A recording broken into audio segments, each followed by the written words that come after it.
Salut tout le monde, c'est Fox Maples, j'espère que vous allez tous très bien et les amis, aujourd'hui je suis à Cholet, accompagné donc de... Frikiody, F-R-E-A-K-Y, H-O-O-D-Y. Sylvain, de mon prénom civil. J'espère que tu vas bien. Évidemment, puisque je suis à Cholet et que les Cholésiens, les Choletais Les plutôt, Choletais. Choletais, pardon, les Choletais, j'ai corrigé juste à temps. Les Choletais sont adorables. C'est déjà la deuxième fois que je viens ici et ça fait plusieurs fois que je vais au Fitness Park de Cholet aussi parce qu'on a des conventions dans le coin. Ça me fait très plaisir de t'accueillir pour cette interview, donc pour cette convention à Cholet. La deuxième édition. L'année dernière, la 49 Tattoo Expo, cette convention-là, oui, il y avait énormément de monde. Hein. Les allées étaient pleines et hier, il y avait le concert de Cynic et c'était effectivement bondé. En famille ou entre amis.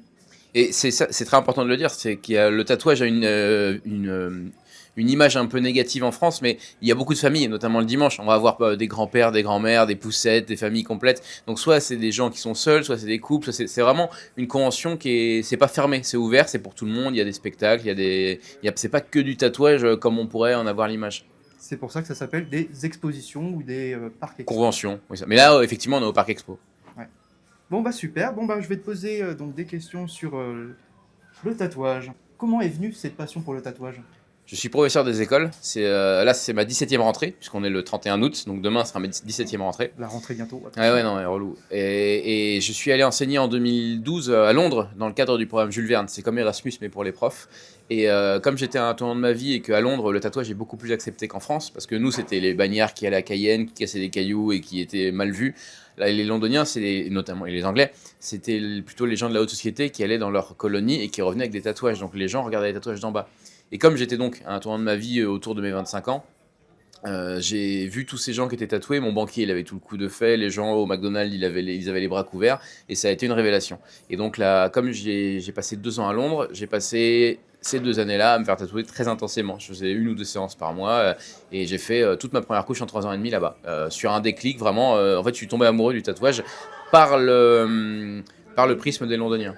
C'est-à-dire qu'à Londres, tu peux être noir, blanc, gros, petit, blanc, hétéro, homo, peu importe, personne va regarder, personne va se retourner sur toi.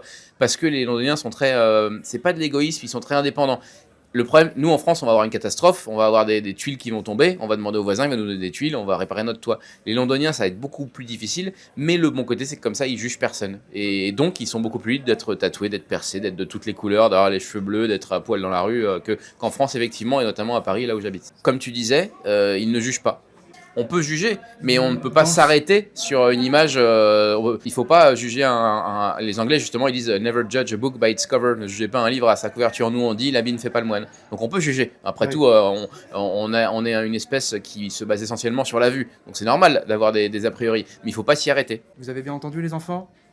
Le jugement. C'est pour les enfants, là, ta vidéo, c'est ça? Non, non, non. Oui.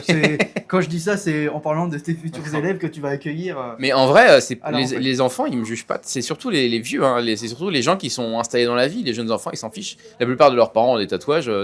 C'est pas tant les enfants. Ils sont plutôt contents dans le... Ils sont pas spécialement contents d'être à l'école, ils sont contents d'être en récréation. Mais non, non, ils s'en fichent de mon apparence. Les enfants, ce qu'ils aiment, c'est que je suis passé à la télé, en fait. C'est que je passe à la télé, c'est que je fais des vidéos sur Internet, c'est que je suis dans les médias. Mais sinon, mon apparence, en une seconde, ils l'ont oublié. Justement, ça va revenir un peu à la question suivante. Comment tes parents, ils ont réagi avec tes premiers tatouages? Mon père a toujours été à fond derrière. Il fait toutes les interviews. S'il était là, il viendrait témoigner. Quand je fais des événements, des conventions dans le monde, il vient, il parle, il se fait interviewer aussi. Il passe à la télé. Donc il a toujours tout le temps été à 200%. Ma mère, ça a été plus compliqué parce que c'est le petit bébé. Je modifie le corps, donc elle a eu beaucoup plus de mal. Donc elle refuserait toute interview. Mais maintenant qu'elle a vu que c'était une vraie passion et que j'en faisais un travail, elle me soutient à 200%. Et justement, se soutenir sur les tatouages, est-ce qu'ils te donnent des petites idées ou ça vient que de toi, ces motifs? Mes parents n'y connaissent rien en tatouage. Non, non, non, là, je fais ma deuxième couche. Je me recouvre d'une deuxième couche de tatouage, je repasse par-dessus ce que j'ai déjà. Et les idées, c'est vraiment des inspirations que j'ai avec mon tatoueur Romain Pareja, à Ending Love, rue Trousseau à Paris, si jamais vous y allez, du côté de Bastille, où on dit, tiens, qu'est-ce qu'on va faire sur le bras cette fois-ci? Oh, ça c'est une bonne idée et on le fait ensemble. Et je lui laisse à 90% carte blanche. Je lui dis juste cette fois-ci, par exemple cet été, je devais faire le crâne. Et on en a parlé ensemble et c'est lui qui a décidé, on va faire mettre un Fudo, on va mettre un lotus, un dragon. Et puis, comme j'aime son style et j'aime ce qu'il fait, j'ai accepté tout de suite. Je lui fais confiance à 200%. Je pense que chacun fait ce qu'il veut, Oui. mais à mon avis, beaucoup trop de Français notamment ont une vision du tatouage qui est trop restrictive. Ils vont se faire une petite pièce là, le prénom des enfants, la papate du chien. chacun fait ce qu'il veut encore une fois, mais pour moi, le tatouage, c'est on ne repère pas un motif, on repère un artiste. Et en repérant l'artiste, on aime ce qu'il fait. Donc lui, il va pas faire une photocopie, il va pas juste recopier un motif qu'on voulait avoir, il va s'exprimer, donc ça va être forcément encore mieux, au lieu de juste réaliser un travail alimentaire. Et nous, on ne peut être que content. Je vois le tatouage plus comme ça, moi. Il faut choisir l'artiste Oui. et pas les pièces, selon moi. Oui, bah après, chacun a la vision des choses des tatouages, mais c'est vrai que pour moi, ça va pas forcément se voir à la caméra, mais je vais faire une capture d'écran. Au départ, j'avais fait une toute petite feuille d'érable, si tu veux. Et donc après, j'ai dit, je vais faire un cover. Donc là, j'ai décidé de faire tout le bras. Ça coûte un bras. Mais c'est un budget, effectivement. Et on le voit dans le monde des conventions. C'est que il y en a. Les conventions de tatouage, des événements comme ça, il y a des bulles. Il y en a plein. Après, elles se font concurrence. Il y en a qui coulent, qui font faillite et tout, malheureusement pour les organisateurs. Et les gens, là, en ce moment, avec le coût de la vie qui augmente énormément, notamment, j'ai vu dans les vacances, apparemment, les prix des vacances d'année en année augmentent. Et les gens, ils privilégient les choses importantes, leur loyer, leur crédit, la nourriture, les enfants, les vacances. Donc les choses qui ne servent à rien, comme la modification corporelle, les tatouages, les piercings, ils le mettent en dernier. Donc ils ont moins d'argent à mettre dans une pratique qui est quand même effectivement coûteuse. Parce que quand on veut une pièce qu'on va porter finalement toute sa vie, parce que le tatouage on l'aura toute sa vie, il faut mettre le prix. On peut avoir un tatouage à 10 balles, mais c'est assez risqué péril. Il faut que le tatoueur ait un agrément d'hygiène déjà, et il ne faut pas hésiter à mettre le prix, parce que c'est un investissement. Donc c'est pour ça que souvent les gens qui arrivent et qui veulent négocier les prix et tout, ça s'explique pas vraiment. On négocie pas trop les prix normalement, quoi. C'est ça. Si jamais le prix est trop élevé, il faut aller voir un autre tatoueur ou ne pas le faire ou attendre. C'est ça, tout à fait. Pour toi, la zone qui fait le plus mal, à part tes yeux, parce qu'il y a beaucoup de gens qui vont dire ça va être les yeux, ça va être. Moi, j'ai eu mal partout. Et plus on fait de tatouage, plus on a mal. C'est-à-dire que j'en suis à plus de 610 heures, je crois. Et donc, au début de ma carrière de tatoué, je pouvais faire des séances de 6-7 heures, je tenais. Maintenant, je dépasse pas les 3 heures. 3 heures, 3 heures et demie, c'est déjà c'est déjà énorme pour moi. Et même, je me mets de plus en plus à pleurer. Enfin, c'est pénible. Le corps déclenche la réponse de la douleur beaucoup plus rapidement. Mais après, les zones qui font mal, ça dépend des gens, évidemment. Le conseil, c'est dormez bien, mangez bien, ayez une bonne hygiène de vie. Vous augmentez vos chances de tenir davantage au tatouage parce que de toute façon, ça fait mal puisque c'est une agression physique. C'est une aiguille qui te pénètre la peau des milliers de fois par seconde. Mais donc ça fait mal partout. Mais oui, il y a tout ce qui est plante des pieds, paume des mains, tout ce qui est génital, tout ce qui est les paupières, les tétons, toutes ces zones très très fines. Moins il y a de gras, plus c'est près des os, plus c'est à l'intérieur aussi. C'est-à-dire que quand on prend un bras, l'intérieur du bras, c'est une peau très fine qui fait forcément plus mal que l'extérieur du bras où on va avoir les habits qu'on frottait depuis qu'on est né. C'est ça. C'est logique. Mais si vous voulez savoir si ça fait mal ou pas, passez votre doigt. En ce moment, je me noircis les plantes des pieds. Donc on fait un quart d'heure, 20 minutes par mois à peu près. Et quand les gens me demandent ce que ça fait, je leur dis passez juste votre doigt sur la plante de pied et maintenant imaginez que c'est un scalpel. Belle image. Justement, là, tu as répondu à une de mes questions, c'est formidable. C'est pour se faire tatouer, quel conseil que tu pourrais donner cette passion comme toi tu aimes? Ce qui est très intéressant, c'est qu'il y a deux visions. On ne vit qu'une fois. Donc, n'attendez pas pour vous faire tatouer. Allez vous faire tatouer à 18 ans et un jour si vous voulez. Mais non, parce que moi, mon premier tatouage, je l'ai fait à 27 ans par exemple. Alors que voilà, j'en ai 40. Vous allez l'avoir toute votre vie aussi. Donc, réfléchissez un petit peu avant. C'est ça qui est un petit peu intéressant. C'est que on n'a pas envie d'attendre d'avoir 90 ans. Et à la fois, on ne vit qu'une fois. Donc, mûrissez-le quand même, soyez sûr de vous, parce que sinon vous allez devoir passer au laser, et le laser c'est des dizaines et des dizaines de séances, et le résultat n'est pas garanti, et ça coûte très cher et ça fait très mal. Ça coûte plus cher qu'un tatouage aussi. Sans compter la douleur, sans compter le résultat aléatoire, ou alors vous allez devoir vous faire recouvrir, donc voilà, réfléchissez-y bien avant. Ensuite, ne prenez pas sur un budget commun de famille, c'est-à-dire que ne vous mettez pas à manger des pâtes pendant un mois pour vous faire tatouer. Si vous avez des enfants, ne renoncez pas à leur semelle orthopédique, à leurs appareils dentaires pour vous faire tatouer. Si vous êtes en couple, c'est pareil. Si c'est de l'argent de couple, voilà, c'est un budget important. Donc voilà, faites attention au budget. Pour les jeunes aussi, je dis souvent, ayez un CDI avant et commencez par vous faire tatouer les parties cachables. Je me suis fait recouvrir tout le corps avant de faire les mains, le cou, la tête. J'étais entièrement recouvert avant. Chacun fait ce qu'il veut, mais il y a une petite légitimité quand même à avoir. Et surtout, si vous avez 18 ans et que vous n'avez pas de travail et que vous faites un tatouage sur une partie que vous ne pourrez pas cacher, que ce soit les bras ou le cou, peut-être que vous n'aurez pas ce travail-là. Et c'est quand même dommage. Donc d'abord, on s'assure d'avoir un revenu régulier. Avant d'envisager de se faire tatouer. Ensuite, on le mûrit bien, on y réfléchit bien. Et ensuite, physiquement, c'est ce que je disais tout à l'heure. Il faut Mais c'est des conseils d'hygiène de vie en fait. Il faut être propre déjà. Non, mais c'est bête, mais il y a beaucoup de C'est clients ça, ouais. qui sont pas propres. Il faut ne pas boire d'alcool, il faut pas fumer, il faut pas prendre de drogue, ou en tout cas le moins possible. Il faut faire du sport, il faut manger des légumes. Plus vous avez une hygiène de vie irréprochable, et plus vous avez de chances que ça se passe bien. C'est des bons conseils que peux-tu nous donner à ce moment-là. Parce que moi, c'est vrai que quand j'ai fait mon premier tatouage, c'était un peu comme un coup de tête, si tu veux. Je me dis, bah voilà, il y a les copains, il y a tout le monde qui se fait tatouer. Bah moi, je vais sauter le pas. Mais en fait, c'était pas vraiment concluant. Et donc, c'est pour ça que on se dit, comme tu viens de le dire à l'instant, bah ça a un prix. Bah justement, faut se dire que bah voilà, tu l'as toute ta vie. Et d'avoir ces moments-là gravés sur notre peau, bah voilà, faut soit le cacher quand on l'aime pas, mais des fois, faut l'exposer quand on est content d'avoir fait un truc dans notre vie, admettons. Et ne vous faites pas un tatouage en vous disant que vous allez le cacher. Il y a par exemple, les gens qui ont les cheveux longs, ils en font un derrière l'oreille en se disant que ça se verra pas. Il y en a qui disent je mettrai ma montre par-dessus. Non, non, partez du principe que les gens le verront de toute façon. Et justement, donc la dernière partie que tu t'es fait tatouer, c'est à quel endroit? J'attends l'été pour me faire les tatouages parce que là je suis ma deuxième couche, je repasse Oui, par ta dessus ce que deuxième j'ai couche, déjà. ouais. Je suis déjà entièrement recouvert une fois, donc on refait des nouveaux motifs par-dessus. J'explique un peu parce que en général les gens comprennent pas trop. Et l'été, comme je ne travaille pas, je suis en vacances, je me fais les parties très très très visibles. Et là notamment, on a fait le crâne cet été. On a fait un fudo à l'arrière du crâne avec un dragon et un lotus dessus, parce que bah, dès que tu touches à la tête, il y a un côté psychologique. Et en plus, bah, tu n'as pas envie d'aller bosser. Je travaille avec des enfants avec la tête énorme, enflée, qui coule, avec le sourcil à moitié rasé. Donc l'été, j'en profite pour faire ce genre de partie-là.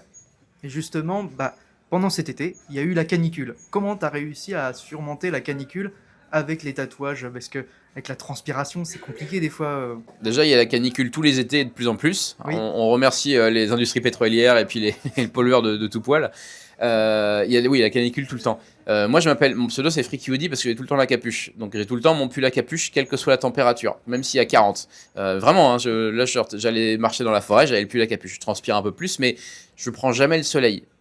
Pas parce que spécialement je suis tatoué, mais parce que à la base, ma famille vient de la Manche, donc on est blanc comme des arrière-trains. Et donc, on prend des coups de soleil en 2 secondes. Donc, de toute façon, prendre le soleil, c'est mal. Prendre la lumière, c'est bien. Ça permet d'avoir de la vitamine D qui a fixé le calcium sur les os. On manque de vitamine D, on manque d'exposition au soleil, mais pas directement. Et les gens, ils prennent le soleil, ils prennent des coups de soleil. Et plus tu prends de coups de soleil, notamment enfant, plus tu as de chances d'avoir un cancer de la peau. C'est aussi oui, tout simple à que fait, ça. oui, oui. Donc, moi, de toute façon, je prends pas du tout le soleil. Et les gens disent, il faut mettre de la crème et tout. Oui, mais je vais pas me crémer tout le corps. Donc, moi, j'ai tout le temps pantalon, pull à capuche. Casquette, et voilà, j'en expose le moins possible. Mais les Australiens font pareil. Les Australiens, c'est pareil, c'est des blancs-becs, hein, y a pas d'autre. C'est des Anglais qui ont été envoyés à l'autre bout du monde. Ils sont sous un soleil de plomb, et les enfants dans les cours de récréation australiennes, souvent, ils ont des manches longues, des chapeaux avec des voiles qui tombent, parce que sinon, ils seraient morts en fait. Ils cuiraient littéralement. Donc moi, je prends pas du tout le soleil, canicule ou pas. De se cacher un peu de tout le monde ou pas?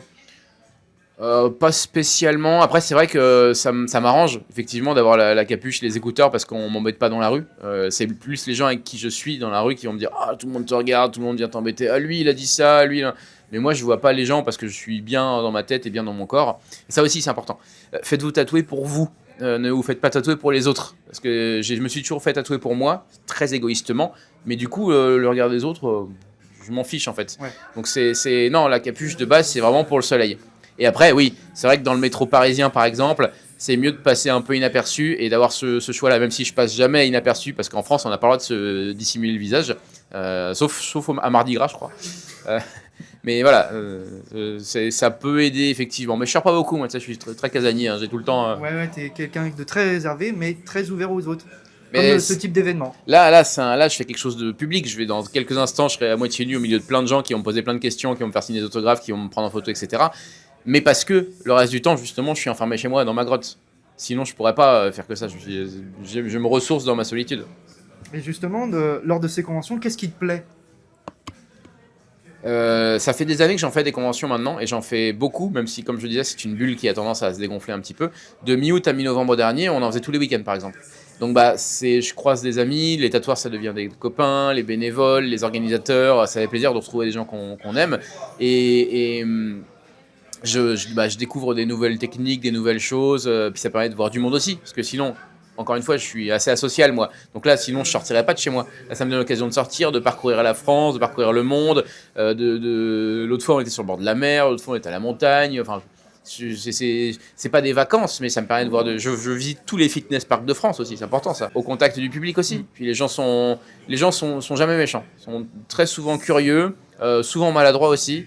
Ah oui, comme mais- quoi par exemple? bah, Est-ce que tu as Non, mais c'est de un la. peu déplacé des fois? C'est de la naïveté, oui, parce Ah que oui. là, je suis en exposition, donc ils peuvent se permettre des choses qui se permettraient pas si on était dans la rue. Mais non, c'est aussi un plaisir d'être au contact du public parce que c'est rigolo. En fait, moi, j'ai un métier social de base, je suis instit, donc là, je suis fait pour parler. Comme tu vois, j'arrête pas de jacasser. Ton interview avait duré 3 quarts d'heure, ça va être Non, une mais c'est catastrophe. très intéressant. Oui. J'adore échanger avec toi. C'est cool, quoi, parce que le monde du tatouage, ça évolue à une vitesse folle. C'est vraiment là où ça a commencé, c'était genre début des années 2000. Ça fait 25 ans que les gens se font tatouer, quoi. Avant 2000, c'était déjà. Et encore maintenant, notamment pour les milieux religieux, quelle que soit la religion, il va y avoir des. Ça va être très, très, très, très mal vu, hein. Le diable, le machin, Shaitan. Enfin, c'est. Le tatouage, tu bafoues le corps que t'as donné Dieu, donc il y a encore maintenant, c'est compliqué. Mais effectivement, c'est beaucoup plus mainstream, beaucoup plus démocratisé depuis les années 2000. Et paradoxalement, de plus en plus refusé aussi par les milieux religieux. Et encore paradoxalement, il y a une sorte de retour en arrière. C'est-à-dire que les gens qui se sont fait tatouer sur un coup de cœur, maintenant, ils sont de plus en plus détatoués. On voit plein de stars hollywoodiennes qui retirent leurs tatouages qu'ils ont fait sur un coup de tête. Et le milieu du tatouage, de l'enlevage, de l'effaçage de tatouage avec laser est en plein boom. Et là, ça va être un peu le monde un peu extérieur, le Sylvain. Bientôt la rentrée. Donc, est-ce que tu Demain. es un peu stressé ou pas du tout? T'adores ça, justement, de voir de nouvelles têtes C'est ma 17e rentrée, donc bon, je suis pas stressé, mais c'est pénible. Je préférerais être en vacances.